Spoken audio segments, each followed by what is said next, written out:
ఎన్నికల ముందు అభ్యర్థులు, ఇన్ఛార్జీల మార్పులు, చేర్పులు అంటూ వైసీపీ ఒక రేంజ్లో హడావుడి చేసింది. సిట్టింగ్ ఎమ్మెల్యేల సీట్లు కూడా మార్చేసింది. కొందరు సిట్టింగులకు సీట్లు ఇవ్వలేదు. కొందరిని ప్రమోషన్ పేరుతో ఎంపీలుగా పోటీ చేయించి చేతులు కాల్చుకుంది. ఓటమి తర్వాత తిరిగి మార్పులు, చేర్పులంటూ జగన్ కొత్త ఇన్ఛార్జీలను, జిల్లా పార్టీ అధ్యక్షులను నియమిస్తున్నారు. ఆ క్రమంలో వరుసగా 2 సార్లు గెలిచిన చోట తన నమ్మిన బంటులాంటి ఎమ్మెల్యేను మార్చి ఎదురుదెబ్బతిన్న మాజీ సీఎం ఆ నాయకుడి విషయంలో పునరాలోచనలో పడ్డారా? ప్రస్తుతం ఉన్న ఇన్ఛార్జిను పక్కన పెట్టి ఆ కీలక నేతకు పగ్గాలు అప్పగించాలని భావిస్తున్నారా? ఇంతకీ ఆ నియోజకవర్గం ఏది? ఎవరా నాయకుడు? వైసీపీకి గత ఎన్నికల్లో ఊహించని షాక్ తగిలింది.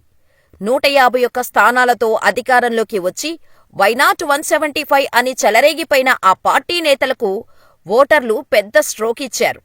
5 ఏళ్ల పాలన తర్వాత 2024లో జరిగిన సార్వత్రిక ఎన్నికల్లో రాష్ట్రంలో తెలుగుదేశం పార్టీ, జనసేన, బీజేపీల కూటమి విజయఢంకా మోగించింది. రాష్ట్ర వ్యాప్తంగా వైసీపీ 11 సీట్లకు పరిమితమై కనీసం ప్రతిపక్ష హోదా కూడా దక్కించుకోలేకపోయింది. 2019 ఎన్నికల్లో కడప జిల్లాతో పాటు నెల్లూరు జిల్లాలో కూడా వైసీపీ క్లీన్ స్వీప్ చేసింది.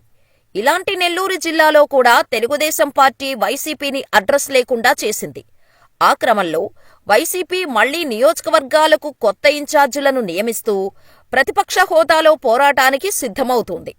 నెల్లూరు రూరల్ నియోజకవర్గం నుంచి నెల్లూరు మాజీ ఎంపీ ఆదాల ప్రభాకర్ రెడ్డి గత ఎన్నికల్లో ఎమ్మెల్యేగా పోటీ చేశారు. అయితే ఓటమి పాలవటంతో ఆ స్థానం రూరల్ ఇన్ఛార్జిగా ఆనం విజయకుమార్ రెడ్డిని జగన్ నియమించారు.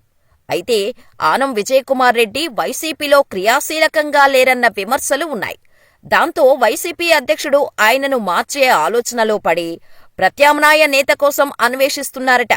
గతంలో నెల్లూరు రూరల్ నియోజకవర్గంలో ఆదాల ప్రభాకర్ రెడ్డికి ఇన్ఛార్జు బాధ్యతలను అప్పగించారు మాజీ ముఖ్యమంత్రి జగన్. తర్వాత మళ్లీ మార్చటంతో ఆదాల ప్రభాకర్ రెడ్డికి, ఆనం విజయకుమార్ రెడ్డికి మధ్య బాగా గ్యాప్ పెరిగిందట. అనేక అంశాల్లో వారిద్దరూ మధ్య సమన్వయం లేకపోవటంతో పార్టీ క్యాడర్ తలలు పట్టుకుంటుందని ప్రచారం జరుగుతోంది. గతంలో ఆదాల వెంటనే నిలిచిన రూరల్ వైసీపీ శ్రేణులు ఇప్పుడు ఆనం విజయకుమార్ రెడ్డి వెంట నడవటం లేదని ఆ పార్టీలో చర్చ జరుగుతోంది. ఆనంకు పార్టీ బాధ్యతలు అప్పగించటంతో పార్టీ క్యాడర్లో తీవ్ర నిరుత్సాహం నెలకొందట. ఈ పరిస్థితిని చక్కదిద్దే పనిలో పార్టీ అధిష్టానం దిద్దుబాటు చర్యలు చేపట్టాలని చూస్తుందట. రూరల్ నియోజకవర్గ ఇన్ఛార్జిగా మరో నేతను ఎంపిక చేసే పనిలో పడినట్టు తెలుస్తోంది.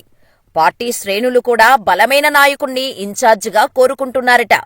నెల్లూరు రూరల్ నియోజకవర్గం వైసీపీ బాధ్యతలను ఇప్పుడు ఎవరికి అప్పగిస్తారు అన్న చర్చ జోరుగా సాగుతోంది. మాజీ మంత్రి అనిల్ కుమార్ యాదవ్ ఇన్ఛార్జిగా వస్తే పార్టీ క్యాడర్లో ఉత్సాహం ఉంటుందని ఆ పార్టీ వర్గాలు భావిస్తున్నాయట. పైపెచ్చు రూరల్ నియోజకవర్గంలో యాదవ్ వర్గం ఎక్కువగా ఉంది. దాంతో పార్టీ పరంగా క్యాడర్ బలంగా తయారయ్యే అవకాశం కూడా ఉంటుందని, అందుకే అనిల్ కుమార్ యాదవ్కు సమన్వయ బాధ్యతలు అప్పచెప్పాలని క్యాడర్ కోరుతోందట. అయితే 2014, 2019 ఎన్నికల్లో నెల్లూరు సిటీ నుంచి పోటీ చేసి గెలిచిన అనిల్ యాదవ్ మంత్రిగా కూడా పనిచేశారు. అయితే జగన్ అనూహ్యంగా ఆయన్ను నర్సరావుపేట ఎంపీ అభ్యర్థిగా ప్రకటించారు. అనిల్ యాదవ్ అయిష్టంగానే జిల్లా మారి వెళ్లి పోటీ చేశారంటారు. అయితే జగన్కు నమ్మిన బంటుగా పేరున్న ఆయన జగన్ తనకు ప్రమోషన్ ఇచ్చారని చెప్పుకుంటూ ప్రచారంలో చాలా హడావుడి చేశారు. 175 సీట్లతో తిరిగి అధికారంలోకి వస్తామని ధీమా వ్యక్తం చేసిన అనిల్ నర్సరావుపేట ఎంపీగా 1,60,000 ఓట్ల తేడాతో పరాజయం పాలయ్యారు. మరోవైపు వైసీపీ కూడా కోలుకోలేని విధంగా దెబ్బతింది. దాంతో ఓటమి తర్వాత ఆ మాజీ మంత్రి నెల్లూరు సిటీలో కూడా పెద్దగా కనిపించటం లేదు. అలాంటప్పుడు ఆయన నెల్లూరు రూరల్ వైసీపీ ఇన్ఛార్జిగా వస్తారన్న వార్తలు చర్చనీయాంశంగా మారాయి. వైసీపీ నుంచి టీడీపీలో చేరి రూరల్ ఎమ్మెల్యేగా హ్యాట్రిక్ విజయం నమోదు చేసిన కోటంరెడ్డి శ్రీధర్ రెడ్డికి, ఆయన సోదరుడికి అక్కడ బలమైన పట్టుంది.